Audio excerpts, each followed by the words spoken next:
Assalamualaikum warahmatullahi wabarakatuh. Bagaimana kabarnya anak-anak pagi ini? Sehat semua toh? Alhamdulillah kalau sehat semua dan katanya hadir semua ini. Kalau sudah hadir semua, marilah kita mulai pertemuan kita dengan membaca basmalah bersama-sama. Bismillahirrahmanirrahim.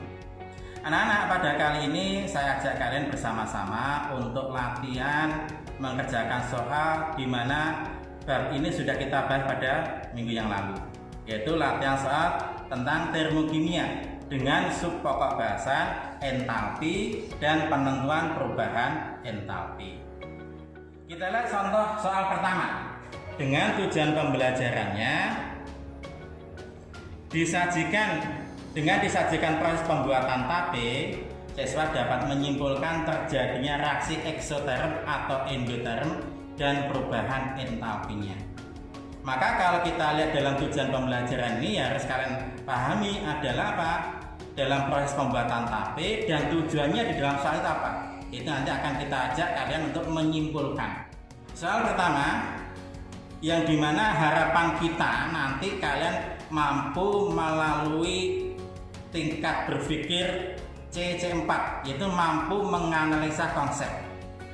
Ini harapan saya, yaitu pada proses pembuatan tape, bahan yang telah disiapkan ditambahkan sejumlah ragi, kemudian bahan-bahan tersebut diperam dalam tempat tertutup dan dibiarkan.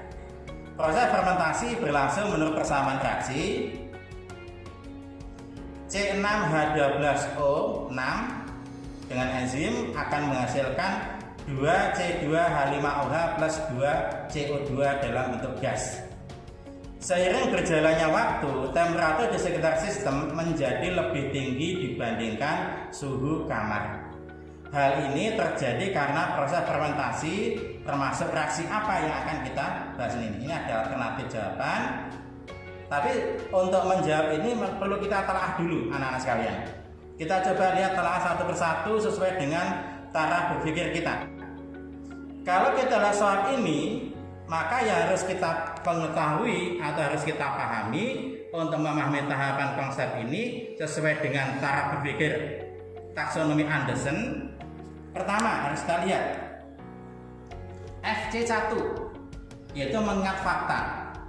Maka dalam soal ini bisa kita timbul pertanyaan, bahan apa saja yang bisa kita buat menjadi tape. Anak-anak kan pasti masih ingat toh, kalau tape itu bahannya apa aja. Kita lihat coba jawabannya. Yaitu yang sering kita pakai di dalam pembuatan tape adalah singkong rebus atau nasi ketan. Itu ya biasanya di masyarakat kita yang digunakan sebagai bahan untuk pembuatan tape. Cara berpikir berikutnya itu FC2, yaitu memahami fakta. Mengapa harus ditambahkan ragi dalam pembuatan tape? Maka kita coba lihat jawabannya. Supaya bisa terjadi fermentasi. Karena kalau singkong rebus atau ketan nasi ketan tanpa kita beri ragi, maka tidak akan terbentuk fermentasi. Langkah berikutnya yang perlu kita pahami dalam soal ini, yaitu memahami konsep. Mengapa dalam fermentasi terjadi peningkatan temperatur atau kenaikan suhu? Maka kita lihat jawabannya. Karena pada fermentasi terjadi perpindahan kalor dari sistem ke lingkungan. Dalam proses fermentasi di dalam wadah itu, setelah terjadi fermentasi maka akan menghasilkan kalor dan kalor itu ditransfer ke lingkungan sehingga suhunya lebih tinggi dibandingkan suhu kamar. Setelah yang berikutnya, menerapkan konsep. Apa yang dihasilkan dalam reaksi fermentasi? Maka bisa kita lihat yang dihasilkan dalam fermentasi ini adalah apa? Alkohol, yaitu C2H5OH atau etanol dan gas karbon dioksida. Kedua komponen inilah yang menyebabkan tadi sampai menghasilkan suhu yang cukup tinggi dibandingkan dengan suhu kamar. Itu hasilkan alkohol dan gas karbon dioksida.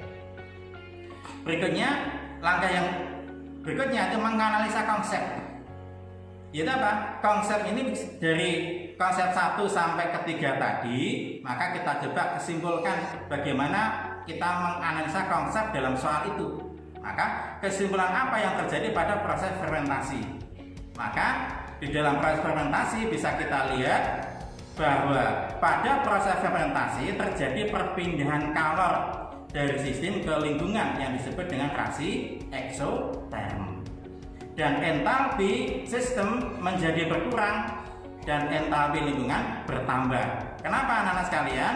Kenapa di dalam proses fermentasi melepaskan kalor, berarti entalpi yang ada dalam sistem berkurang dan dipindahkan ke dalam lingkungan sehingga entalpi di lingkungan bertambah. Inilah anak-anak yang bisa kita pahami kalau kita menelaah suatu soal yang kita sering kita sebut dengan soal Hodge. Sehingga dari soal tadi bisa kita lihat jawabannya apa? Jawaban yang tepat adalah jawaban B. Bagaimana anak? Menarik tuh soal ini? Ini adalah suatu soal yang merangsang kita untuk berkreativitas dan merangsang kita untuk meningkatkan daya pikir kita. Anak-anak, kalau kita sudah bisa memahami dan menelaah soal nomor 1, saya coba anak-anak saya bawa kepada soal yang kedua. Contoh soal yang kedua. Dengan tujuan pembelajarannya adalah apa? Dengan disajikan data perubahan entalpi standar dan energi ikatan rata-rata pada reaksi pembakaran gas hidrokarbon, kalian dapat menentukan energi ikatan rata-rata CH yang terjadi pada reaksi pembakaran gas hidrokarbon tersebut. Kalau lihat soal atau tujuan ini bisa kita lihat cara berpikirnya, yaitu harapan kita semua kalian pun juga mampu menganalisa konsep.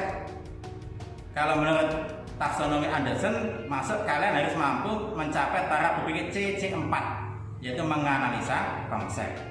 Dengan soal sebagai berikut.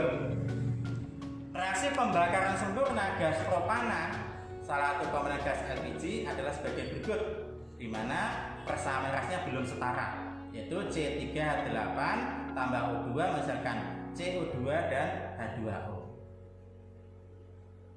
Jika kita ketahui data entalpi pembentukan standar semacam itu, dan juga jika diketahui data energi ikatan rata-rata semacam itu, maka kalian diminta untuk berdasarkan data ini ya, kalian diminta untuk menghitung berapa besarnya energi ikatan rata-rata CH dalam senyawa C3H8 tersebut dengan alternatif jawaban semacam ini.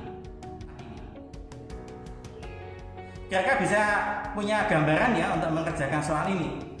Karena soal ini rencana saya gunakan untuk kalian latihan di rumah untuk dicoba mulai dari taraf berpikir yang pertama dengan memahami konsep-konsep dalam soal itu. Yang jelas harus kalian pahami tentang apa itu gas propana, dan juga harus kalian pahami juga bagaimana cara menyetarakan persamaan reaksi serta bagaimana menghitung delta reaksi dalam reaksi pembakaran tersebut. Bisa paham ya anak-anak ya? Insya Allah mudah-mudahan kalian bisa mengerjakan soal ini. Harapan saya anak-anak bisa mengerjakan dengan sebaik-baiknya, dan minggu yang akan datang kita lihat bersama-sama bagaimana hasil kerja kalian dan juga perkembangan cara berpikir kalian. Kalau sudah baik, maka nanti kita akan melanjutkan pada bentuk soal yang lainnya.